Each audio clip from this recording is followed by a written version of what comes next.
اعوذ باللہ من الشیطان الرجیم بسم اللہ الرحمن الرحیم و تعالیٰ فرمائے گا فالیوم، آج کے دن لا تظلم نفس شیئا، آج کسی جان پر ظلم نہیں ہوگا، ٹھیک ہے نا جی۔ آج کارکن کی لائن اور لیڈر کی لائن ایک ہی ہوگی، آج وڈیرے اور غریب ایک ہی جگہ پہ کھڑے ہوں گے۔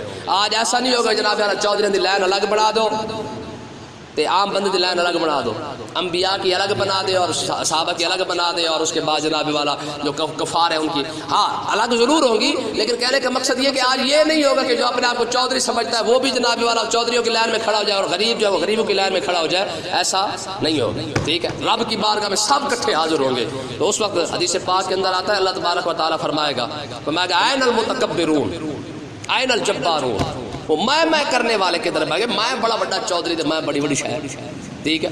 تو میں اس وقت رب پوچھے گا اذا قیل لهم انفقوا مما رزقكم الله قال الذين كفروا للذين آمنوا انطعم من لو يشاء الله اطعمه ان انتم الا في ضلال مبين۔ یہ جناب آگے بیان یہ کیا جا رہا ہے کہ اللہ تبارک و تعالی نے لوگوں کو جو رزق عطا فرمایا ہے، تو مسلمانوں نے کافروں کو کہا کہ بھئی تم جو ہے وہ رزق رب نے تمہیں دیا ہے تو اس کو تقسیم بھی کرو، تم جو مکہ کے خیر خواہ اور کعبے کے متولی بن کے بیٹھے ہو، تم جو کعبے کا سارا نظام چلا رہے ہو، تم لوگوں کے اندر مال اور صدقہ جو ہے تقسیم کیا کرو۔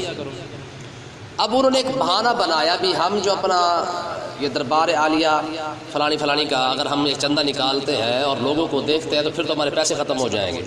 اب انہوں نے ایک بات گھڑی، انہوں نے کہا بھی بات یہ ہے، لوگ جنہوں نے کہا نا کہ بھئی تم اپنا چندہ جو ہے وہ لوگوں میں تقسیم کرو، تو انہوں نے کہا یار کمال کرتے ہو، تمہیں شرم نہیں آتی ہے جناب، جن کو رب نے غریب رکھا ہے ہم ان کو دے کر رب کی مخالفت کر لیں۔ دیکھو انسان کس طرح مطلب اپنا نکالنے کے لیے کیسے کیسے دلیلیں بنا لیتا ہے۔ فرمایا کہ ہم اللہ معاف کرے استغفر اللہ، ہم جناب رب کی مخالفت کرنا شروع کر دیں، اگر رب چاہتا تو رب ان کو عطا فرما دیتا، جب رب نے ان کو نہیں دیا تو ہم کیوں دیں، اور ہم اللہ کے خلاف جا کے ہم رب کی نافرمانی کرنا نہیں چاہتے۔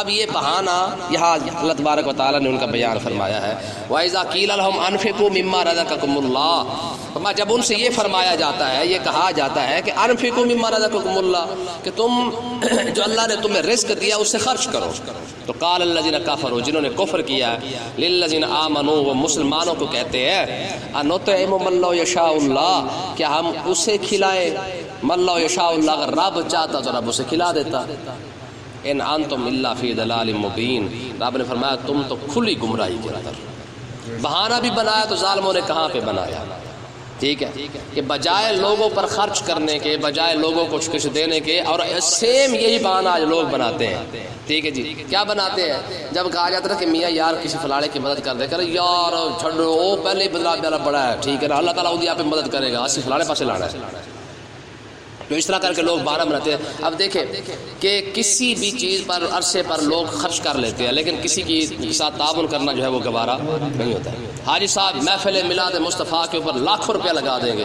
اور حاجی صاحب کو کہنا حاجی صاحب وہ بندہ بیمار ہے، چلو اس کو بھی تھوڑی سی ہیلپ کر دیں، سوال ہی پیدا نہیں ہوتا، ٹھیک ہے۔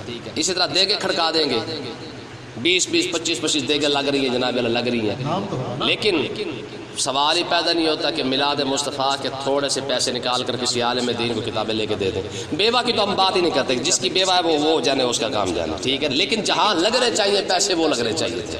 مقصد کہنے کا یہ ہے، حضور غوث پاک رضی اللہ تعالیٰ عنہ سے ایک مسئلہ پوچھا گیا کہ حضور یاری والے پیر سے، یاری والے چندے سے طالب علم کو کتابیں لے کر دینا، ان کو کپڑے لے کر دینا، جوتا لے کر دینا جائز ہے کہ ناجائز ہے؟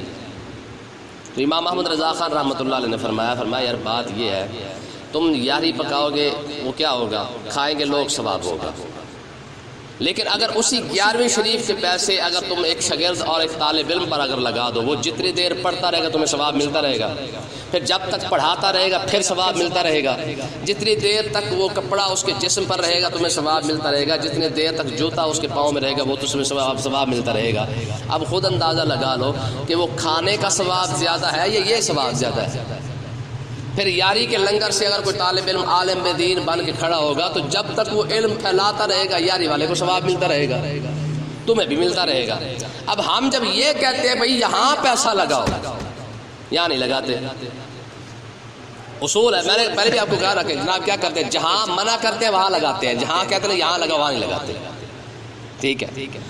تو اب یہی بہانہ انہوں نے کہا جناب رب ان کو میاں نہیں دینا چاہتا، اگر رب ان کے ساتھ بھلا کرتا، رب ان سے راضی ہوتا تو رب انہیں پیسے نہ دے دیتا۔ اور ہم بھی یہی کہتے ہیں بھائی نا کوئی نہ کوئی بیماری ہو، یہ بیمار ہو نا ایویں نہیں بیمار ہوا، کوئی نہ کوئی کر کے بیٹھا ہوا ہے، آج جو گھاٹ آیا یہ کسی وجہ سے آیا ہے، کوئی نہ کوئی کیا ہوگا اس نے کچھ نہ کچھ، جو بیمار ہوا ہے یہ کسی نہ کسی کرتوت کی وجہ سے بیمار ہوا ہے، ایسے نہیں بیمار ہوا بلکہ باقی کیوں نہیں ہوئے، معنی بڑھانا لیکن نہیں بڑھانا، یہ جو کاروبار میں نقصان ہوا یہ کسی کرتوت کی وجہ سے ہوا ہے، وگرنہ ایسے نہیں۔ تو یہ لوگ بہانہ بناتے ہیں، ٹھیک ہے۔ تو اللہ تبارک و تعالیٰ نے فرمایا تم کھلی گمراہی کے اندر ہو، کیوں ہو؟ فرمایا کہ تم جانتے ہو کہ تم بہانہ بنا رہے ہو۔ آگے فرمایا وَيَقُولُونَ مَتَىٰ هَٰذَا الْوَعْدُ إِن كُنتُمْ صَادِقِينَ، فرمایا کہ پھر یہ کافر یہ کہتے ہیں کہ کب آئے گا وہ وعدہ، ان کنتم صادقین، اگر تم سچے ہو، یعنی یہ رسولوں کو کہہ رہے ہیں کہ اگر تم سچے ہو تو پھر وہ وعدہ پورا کرو نا، تم جو کہتے ہو عذاب آ جائے گا، قیامت آ جائے گی، یہ ہو جائے گا وہ ہو جائے گا،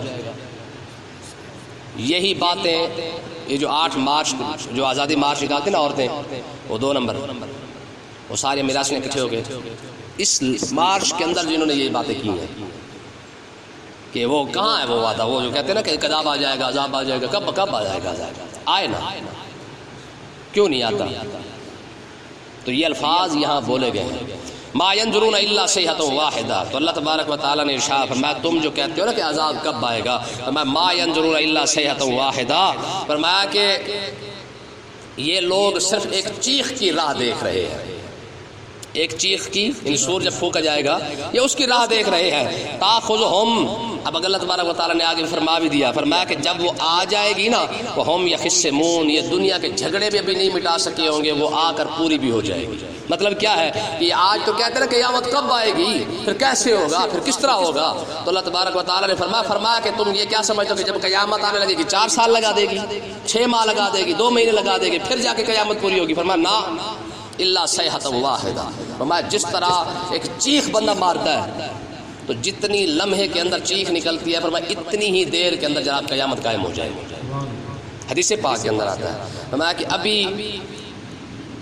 روٹی بنی ہوگی، روٹی بن کے ابھی جناب والا عورت پیڑا بنا چکی ہوگی، بنانے کے بعد ابھی تنور کے اندر اس کا ہاتھ ہوگا، تنور کے ساتھ لگائی نہیں ہوگی، ہاتھ تنور میں جا چکا ہوگا، تنور سے لگنے سے پہلے قیامت آ جائے گا۔ ایک بندہ لقمہ جو ہے وہ لے کے بیٹھا ہوگا، سالن کے ساتھ لگا چکا ہوگا، منہ کے قریب کر چکا ہوگا، منہ کے اندر نہیں ڈالے گا، اس سے پہلے قیامت آ جائے گی، اس طرح قیامت آنی ہے۔ تو اللہ تبارک و تعالیٰ نے آگے کیا فرمایا یہ دنیا کے جھگڑے میں پھنسے ہوں گے، ٹھیک ہے، اس کا مطلب یہ ہے کہ قیامت جو ہے نا اچانک آنی ہے، بتا کے نہیں ہے، لوگوں کو پتہ ہی نہیں چلے گا قیامت آ جائے گی۔ آج تو لوگ سمجھ رہے کہ شاید قیامت جناب ایسا آئے گی، پتہ چل جائے گا، یہ ہو جائے گا، نا، لوگ اپنے ہم یخصمون، لوگ اپنے کاموں کے اندر مصروف ہوں گے، لوگ جناب لگے پھرتے ہوں گے کہ او خیر ہے اجے بڑی دیر ہے، آپ کہتے ہیں نا اجے بڑی دیر ہے، جب فلانا کم نہیں آیا، فلانا نہیں آیا، فرمایا نا، اس وقت بھی لوگ یہی کہہ رہے ہوں گے کہ ابھی بڑی دیر ہے، فرمایا ہوگا کیا، فرمایا فلا یستطیعون توصیۃ، اب یہ قیامت کی کیفیت بیان کی جا رہی ہے، فرمایا جب وہ اچانک آئے گی تو نہ تو وہ نصیحت کر سکیں گے، وصیت کر سکیں گے، ولا الی اہلہم یرجعون، نہ ہی گھر واپس لوٹ سکیں گے، گھر کے باہر نکلا ہوگا جو وہ وہیں پہ ختم، جو بول رہا ہے اسے پتہ ہی کوئی کہ قیامت آ رہی ہے، وہ وہیں پہ ختم، نہ وصیت کوئی کر سکے گا، نہ کوئی گھر واپس جا سکے گا، قیامت آ جائے گی۔ اب کیا ہوگا، فرمایا آگے دیکھیں، ونفخ فی الصور، ایک جب سور پھونکا جائے گا تو اس طرح قیامت آئے گی، جب سارے مر جائیں گے تو دوسرا سور پھر پھونکا جائے گا، پہلے سور اور دوسرے سور کے درمیان 40 سال کا فاصلہ ہوگا، ٹھیک ہے، 40 سال کا، پہلا سور پھونکا جائے گا، بندے مر جائیں گے، سارے انسان ختم ہو جائیں گے، دنیا ختم ہو جائے گی، دوسرا سور پھونکنے تک 40 سال جو ہے وہ خاموشی، بالکل ختم، ٹھیک ہے جی، کچھ بھی نہیں ہوگا، فرمایا ونفخ فی الصور، 40 سال کے بعد جب دوسرا سور پھونکا جائے گا، فاذا هم من الاجداث، فرمایا کہ پھر وہ اپنے قبروں سے نکلیں گے، الی ربہم ینسلون، اور اپنے رب کی طرف جناب دوڑتے ہوئے آئیں گے، ٹھیک ہے، اور کہیں گے کیا؟ اب یہ قبر سے نکلنے کے بعد کی جو گفتگو ہے یہ وہ آگے وہ آ رہی ہے کہ اس وقت نکلتے ہوئے کیا کہیں گے؟ قالوا یا ویلنا، یہ کفار کہیں گے، کیا کہیں گے؟ کہ افسوس، ہائے مر گئے، کیوں؟ من بعثنا من مرقدنا، کس نے ہمیں سوتے ہوئے جگا دیا، ہماری قبروں سے کس نے ہمیں جگا دیا؟ وجہ کیا ہے؟ حدیث پاک کے اندر آتا ہے کہ 40 سال تک جب وہ عذاب اٹھا لیا جائے گا نا قبر کا، جب ان کو پھر 40 سال کے بعد جب قبر سے باہر نکالا جائے گا تو جب وہ آخرت کا عذاب دیکھیں گے اور اس کی ہولناکیاں دیکھیں گے، پھر ان کو لگے گا کہ یار اس سے وہ قبر بہتر تھی، اس سے قبر بہتر تھی۔ تو جب یہ باتیں کریں گے فرمایا ھذا ما وعد الرحمن، پھر اب یہ مسلمان اور کفار کی گفتگو ہو رہی ہے۔ جب کافر کہیں گے نا من بعثنا من مرقدنا، کس نے ہمیں اپنے مرقد سے یعنی ہماری قبر سے ہمیں سوتے ہوئے سے جگا دیا ہے، تو مسلمان کہیں گے ھذا ما وعد الرحمن، تمہیں پتہ نہیں یہ رب کا وعدہ ہے جو پورا ہونے والا ہے۔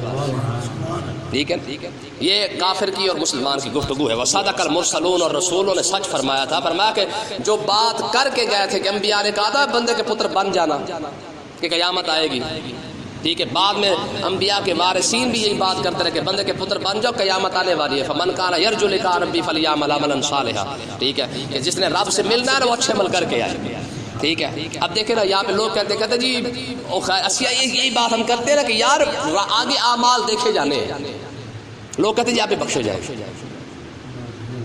اگر انصاف سے اگر صرف بخشنا ہی آگے ہوتا تو عمل کس لیے ہے؟ تو عمل ہی آپ کو بتا دیکھیں بخشش اللہ کی رحمت سے ہونی ہے، اس میں کوئی شک نہیں ہے، بخشش محض اللہ کے کرم سے ہونی ہے، لیکن آخرت کے جو درجات کی بلندی ہے نا وہ بندے کے عمل کی وجہ سے ہوگی۔ جتنے عمل زیادہ ہوتے جائیں گے جنت میں اس کا درجہ اتنا زیادہ بڑھتا جائے گا، ٹھیک ہے۔ پھر آگے دیکھیں فرمایا کہ اور یہ جب بات ہو جائے گی ان کانت الا صیحۃ واحدہ، فرمایا کہ وہ صرف اور صرف ایک چنگاڑ ہوگی، یہ تیسری ہوگی۔ فاذا ہم جمیع لدینا محضرون، وہ سب کے سب جو ہے وہ اللہ کی بارگاہ میں حاضر ہو جائیں گے۔ اور اللہ تبارک و تعالیٰ فرمائے گا فالیوم، آج کے دن لا تظلم نفس شیئا، آج کسی جان پر ظلم نہیں ہوگا، ٹھیک ہے نا جی۔ آج کارکن کی لائن اور لیڈر کی لائن ایک ہی ہوگی، آج وڈیرے اور غریب ایک ہی جگہ پہ کھڑے ہوں گے۔ آج ایسا نہیں ہوگا جناب یار چودھری دی لائن الگ بنا دو تے عام بندے دی لائن الگ بنا دو، انبیاء کی الگ بنا دے اور صحابہ کی الگ بنا دے، اور اس کے بعد جناب والا جو کفار ہے ان کی ہاں الگ ضرور ہوں گی، لیکن کہنے کا مقصد یہ کہ آج یہ نہیں ہوگا کہ جو اپنے آپ کو چودھری سمجھتا ہے وہ بھی جناب والا چودھریوں کی لائن میں کھڑا ہو جائے اور غریب جو ہے وہ غریبوں کی لائن میں کھڑا ہو جائے، ایسا نہیں ہوگا، ٹھیک ہے۔ رب کی بارگاہ میں سب اکٹھے حاضر ہوں گے، تو اس وقت حدیث پاک کے اندر آتا ہے اللہ تبارک و تعالیٰ فرمائے گا این المتکبرون این الجبارون، وہ میں کرنے والے کے در بھاگے، میں بڑا بڑا چودھری تھے، میں بڑی بڑی شہر، ٹھیک ہے۔ تو میں اس وقت رب پوچھے گا فَإِذَا هُمْ جَمِيعٌ لَدَيْنَا مُحْضَرُونَ، تو آگے کیا ہوگا؟ فرمایا کہ فَالْيَوْمَ لَا تُظْلَمُ نَفْسٌ شَيْئًا، فرمایا اللہ تبارک و تعالیٰ فرمایا آج کسی پر ظلم نہیں ہوگا، وَلَا تُجْزَوْنَ إِلَّا مَا كُنْتُمْ تَعْمَلُونَ، اور تمہیں بدلہ نہیں ملے گا مگر ان کاموں کا جو تم کر کے آئے ہو۔ اب عمل کی ضرورت پڑ گئی کہ نہیں پڑ گئی؟ تو بھائی جو عمل تم کر کے آؤ گے تمہیں اس کا بدلہ ملے گا، ٹھیک ہے۔ لا تجزون الا ما کنتم تعملون، کہ تم جتنے عمل کر کے آئے ہو تمہیں اس کی جزا ملے گی، اگر تم عمل نہیں کر کے آؤ گے تمہیں جزا نہیں ملے گی۔ قرآن مجید کی یاد مالک یوم الدین کا معنی یہی ہے کہ جزا کے دن کا مالک۔ فمن یعمل مثقال ذرۃ خیرا یرا ومن یعمل مثقال ذرۃ شرا یرا، کہ تم ذرہ برابر عمل کر کے آؤ، اچھا کر کے آؤ گے اس کی بھی جزا دے گا، برا کر کے اس کی بھی۔ حدیث پاک ہے نا، فرمایا کہ قیامت کے دن اگر کسی جانور نے دوسرے جانور کو سینگ بھی مارا ہوگا نا، دونوں کو کھڑا کیا جائے گا، فرمایا ہاں پوچھا جائے گا، فرمایا ہاں بتا تو نے اس کو سینگ کیوں مارا تھا، یہ جزا قیامت کے دن اس طریقے سے بندے سے پوچھا جائے گا۔ اور بندے تو پھر بھی بندے ہیں، اور آقا علیہ السلام یہ کہتے ہیں نا، ہمارے نعت خانوں نے جناب علیہ جملہ بنایا ہوا ہے قیامت اگر سرکار آن گے بخشش ہو جائے گی، سرکار آن گے انج ہو جائے گا، ٹھیک ہے۔ مجھے آپ یہ بتائیں حدیث پاک کے اندر آتا ہے آقا علیہ السلام نے ارشاد فرمایا کہ میری امت میں سے 12 گروہ قیامت کے دن جب اٹھے گی ان کی شکلیں تبدیل ہو چکی ہوں گی، اے حضور دی حدیث پاک، میری امت میں سے 12 گروہ کی شکلیں تبدیل ہو چکی ہوں گی۔ حضور علیہ السلام فرماتے ہیں میں رب سے پوچھوں گا پروردگار یہ تو میرے امت ہی ہے، ٹھیک ہے نا، تو آقا علیہ الصلوۃ والسلام کو یہ فرمایا جائے گا، فرمایا کہ محبوب آپ کو نہیں پتہ کہ انہوں نے آپ کے بعد کیا کیا ہے؟ آپ جو دین دے کے آئے تھے اس کو چھوڑ بیٹھے ہیں، اپنی روایات کے پیچھے لگے رہے ہیں. ٹھیک ہے. اب ہر مولوی نے، عالم دین نے، یا نعت، خاص کر نعت خانہ، بیڑا غرق ہمارا ان نعت خانوں نے کیا اور پیروں نے کیا. ٹھیک ہے. انہوں نے ہمیں جنت ایسی فری بانٹی ہے جنہیں ایسے باپ کی جاگیر ہو.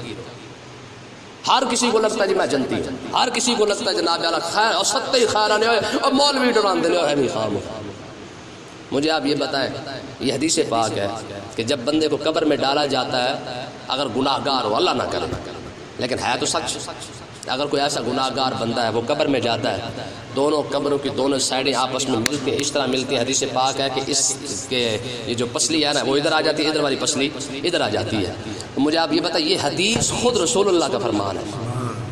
جب آپ یہ حدیث لوگوں کو سناتے لوگ سمجھتے کہہ رہے مولوی نہیں سانو بخشے دے رہے، مولوی نہیں سانو چھڑ دے. ہم یہ مولوی نے پیچھے لگے پھر سارا کھ نہیں بچتا. یہ مولویوں کے پیچھے لگ کے حضور حلال کے بنے ہیں. ٹھیک ہے نا، اگر حضور کسی اور حساب سے ہوتے. ٹھیک ہے نا جی. تو اس واسطے نا یہ حقیقت، اب مولویوں کا مذاق نہیں، یہ تو خود رسول اللہ کا مذاق اڑایا جا رہا ہے. آپ کو شاید یاد ہوگا بخاری پاک کے اندر ہم نے ایک حدیث پڑھی تھی، آقا علیہ الصلوۃ والسلام نے ارشاد فرمایا قیامت کے دن میرے پاس کوئی کاندھے پہ بکری رکھ کے نہ آئے. یاد ہے باب الزکات کے اندر پڑھا تھا. مطلب کیا ہے کہ ایسا شخص میرے پاس قیامت کے دن شفاعت کی امید لے کے نہ آئے کہ جس بندے نے زکوٰۃ نہیں دی ہو اور میرے پاس آ جائے جناب والا کہ حضور شفاعت فرمان گے. آج ایمانداری سے بتا زکوٰۃ کوئی دیتا نہیں ہے. ٹھیک ہے جی. سال بعد نعت خوانی کرا کے اور نعت خوان سرٹیفکیٹ بیچ کے جناب جاتا ہے جناب چودھری کیونکہ عاشق رسول ہے، نعت خواہ، نعت محفل میلاد نہیں کروائی انہوں نے، صرف محفل میلاد کرنے سے لوگ عاشقان رسول بن گئے. نماز چھوڑ دی، روزہ چھوڑ دیا، زکوٰۃ چھوڑ دی، سب کچھ چھوڑ دیا. ٹھیک ہے. سب کچھ چھوڑ کے عاشقان رسول کیسے بن گئے جی محفل میلاد کروائی ہے. آقا علیہ السلام نے فرمایا جو بندہ زکوٰۃ نہیں ادا کرتا قیامت کے دن میرے پاس شفاعت کی امید لے کے.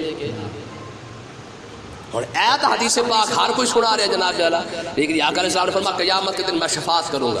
بالکل شک نہیں اس میں، صحیح حدیث پاک ہے. آقا علیہ السلام کی شفاعت عظمیٰ کا انکار کرنے والا بندہ ہی کافر ہے. لیکن ٹھیک ہے، جس طرح سے حضور شفاعت فرمائیں گے، حضور نے ساتھ یہ بھی تو فرما دیا کہ میں کس کی شفاعت کروں گا. یہ بھی تو شرط حضور نے ارشاد رکھی ہے نا. میں اس کا مطلب یہ کہ جو بندہ زکوٰۃ دے کے آئے گا میں اس کی شفاعت کروں گا، اور جو زکوٰۃ دے کے نہ آیا میں اس کی شفاعت نہیں کروں گا. میں میرے بعد تم جو ہے وہ بکری کاندھے پہ رکھ کے نہ آنا جس کی شفاعت زکوٰۃ نہ دی ہو، اونٹ کاندھے پہ رکھ کے. مطلب کیا ہے کہ ایسا مال تمہارے کندھے پہ نہیں ہونا چاہیے جس کی تم نے زکوٰۃ نہ دی ہو. اور اگلے الفاظ حضور کے کیا ہے، حضور علیہ السلام نے ارشاد فرمایا قیامت کے دن میں تمہیں صاف لفظوں میں کہہ دوں گا کہ میں تمہیں کہہ کے نہیں آیا تھا کہ زکوٰۃ دینا. یہ الفاظ اب بخاری کے اندر موجود ہیں. ہم جب بخاری پڑھ رہے تھے تو یہ حدیث پاک آئی تھی دنیا میں، حضور کے وہ الفاظ پاک تھے. حضور نے فرمایا قیامت کے دن جو بندہ میرے پاس زکوٰۃ دیے بغیر آیا میں اسے کہہ دوں گا کہ میں نے تجھے بتایا نہیں تھا دنیا کے اندر کہ زکوٰۃ دو، اب کیوں نہیں زکوٰۃ دی، میرا کہنا کیوں نہیں مانا تھا. ٹھیک ہے. امت نبی کو چھوڑ کے، نبی کے کہنا چھوڑ کے، سارا دین کو چھوڑ کے پھر بھی عاشق رسول ہے. یہی غلط فہمی پچھلی قوموں کے اندر تھی. ٹھیک ہے جی. قوم عاد یہی سمجھتی تھی کہ جناب ہم طاقتور ہے، پاورفل ہے، ہمیں بھی عذاب دیا جائے گا. یہودی آج تک یہ، آپ یہودیوں کے عقیدے کو پڑھ کے دیکھیں، یہودیوں کا بنیادی عقیدہ یہ ہے، وہ کہتے ہیں کہ ہم رب کے لاڈلے ہیں. وہ کب کہتے ہیں کہ ہم دنیا دار ہیں؟ یہ کہتے ہیں ہم عاشقان رسول ہیں. وہ کیا کہتے ہیں؟ کہتے ہیں ہم رب کے لاڈلے ہیں. وہ کہتے ہیں ہم رب کے ہیں ہی لاڈلے. کیوں لاڈلے ہو بھائی؟ وہ کہتے ہیں آپ دیکھ لیں لاکھوں کے حساب سے، ہزاروں کے حساب سے نبی ہمارے پاس ہے، لاڈلے تھے تو ہمارے پاس آئے نا. اب یہ دلیل سچی ہے، لاڈلے ہی تھے. یہ لاڈ ہی تو تھا نا کہ آسمان سے ان کے لیے کھانے اتارے گئے. یہ لاڈ ہی تو تھا کہ جناب بادل جو ہے وہ ان کے اوپر چھایا رکھتا تھا اور چلا کرتے تھے، ان کو دھوپ نہیں لگنے دی جاتی. لیکن لاڈ کا مطلب یہ تھوڑی ہوتا کہ تم بغیرتی کرنا شروع کر دو. لاڈ کا مطلب تو یہ تھا کہ تم لاڈلے تھے تو تم پھر جس طرح رب نے تم پر کرم فرمایا ڈائریکٹ تم پر کھانے اتارے گئے، بادل تمہیں اوپر جناب اللہ نازل کیا گیا کہ چلو یار میرے بندے یہ یہودی لاڈلے ہیں نا، چلو یہ دھوپ کے اندر نہ چلے. ٹھیک ہے. یہ لاڈ تھا تو تمہیں کہا گیا کہ جناب وادخلوا الباب سجدا وقولوا حطۃ نغفر لكم خطاياكم، کہ تم دروازے سے داخل ہو جاؤ، صرف معافی مانگتے جاؤ اور رب تمہارے سارے گناہ معاف فرما دے. یہ لاڈ تھا تو جناب فرعون کی سارے فرعون کو غرق کر دیا گیا، اس کی بادشاہ کو غرق کر دیا گیا، تمہیں اسی رستے سے نکالا گیا، پانی کو دیواریں بنا کے تمہارے اندر سے نکالا. یہ لاڈ تو تھا، لیکن تم نے لاڈ کا فائدہ کیا اٹھایا؟ عزیر علیہ السلام کو خدا بنا دیا. ٹھیک ہے کہا جی وہ بھی خدا ہے، عزیر علیہ السلام یہ بھی خدا ہے، یہودی خدا مانتے ہیں عزیر علیہ السلام کو، حالانکہ نبی ہیں وہ، ٹھیک ہے. تو مقصد کیا نکلا؟ یہودی اپنے آپ کو لاڈلے سمجھتے ہیں، عزیر علیہ السلام کو خدا بنا بیٹھے. عیسائی یہ کہتے ہیں جی ہم لاڈلے ہیں کیونکہ ہم عیسیٰ علیہ السلام کے ماننے والے ہیں، لیکن انہوں نے بھی خدا بنا لیا. اور پیچھے ہم عاشقان رسول، اللہ کے فضل سے سارا دین چھوڑ کے پھر بھی عاشقان رسول. ٹھیک ہے نا؟ دیکھو یار کیسی کمال دی گل ہے. حاجی صاحب جاندے نے روڑے مارنے کے لیے، پتھر مارنے کے لیے، ٹھیک ہے جی کدھر مار جا رہے بھائی؟ شیطان کو روڑے مارنے جا رہا ہوں. کیوں بھائی؟ وہ خیر ہے کیوں جا رہا ہے مارنے کے لیے؟ کہا تمہیں پتہ کوئی نہیں. تو ہوا کیا ہے؟ کہا رب کا حکم نہیں مانا. ٹھیک ہے رب کا حکم نہیں مانا، ساتھ ساتھ روڑے ٹھوکی آ رہے ہیں. یار اس نے رب کا ایک حکم نہیں مانا، حاجی صاحب روڑے مارنے پہنچ گئے 7 لاکھ بھر کے. ٹھیک ہے کیوں؟ ٹھیک ہے ایک حکم اس نے رب کا نہیں مانا، پوری دنیا سے حاجی صاحب ویزے لگوا کے 10 لاکھ 15 لاکھ روپے بھر کے روڑے مارنے جا رہا ہے. مجھے آپ بتائیں شیطان اگر کہہ دے واہ بھائی واہ میں نے ایک نہیں مانا 7 روڑے 10 لاکھ لے کے 7 روڑے مارنے آ گیا ہے، تو پورا دین چھوڑ کے کھڑا بتا تیرا کیا بنے گا؟ کیوں جی ایک حکم یار رب کا اس نے نہیں مانا نا کہ آدم علیہ السلام کو سجدہ نہیں کیا، باقی تو اس کی اس کا کھاتے کے اندر کوئی غلطی نہیں تھی. ٹھیک ہے لیکن یہ ایک بھاری ایک گناہ اس پر کتنا بھاری پڑا کہ آج تک اس کو پولے پڑ رہے ہیں، لتر پڑ رہے ہیں جناب. 28 لاکھ بندے کو 7 سے ضرب دے کتنے روڑے پڑے.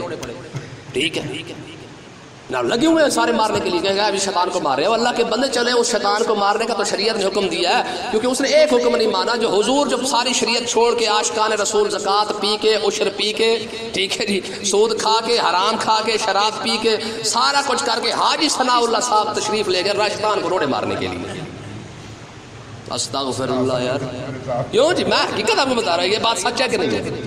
ٹھیک ہے نا جی آگے اللہ کی قسم شیطان آ جائے انسانی صورت میں اور کہے جا میرے ساتھ بیٹھ کے انصاف کر، مجھے تو لگے 7 تجھے کتنے لگنے چاہیے؟ 1500 لگنے چاہیے. اللہ اکبر. بسم اللہ الرحمن